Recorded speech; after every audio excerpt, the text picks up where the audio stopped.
So guys, how are you?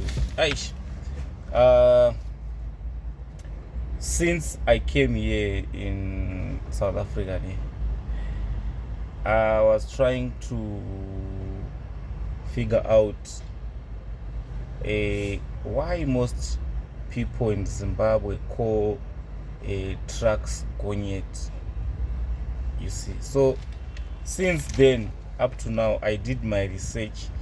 Up to now I never come across something called gonyet. So people from Zimbabwe should stop call trucks gonyet.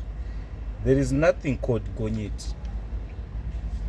A truck is a truck or a lorry. That's all.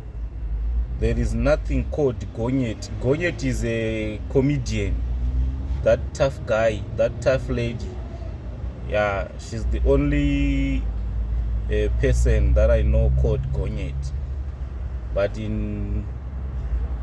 I never saw a gonyet here or back in Zimbabwe. I never saw gonyet.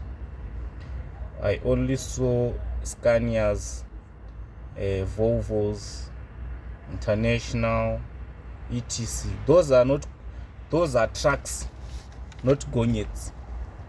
There is nothing called gonyet.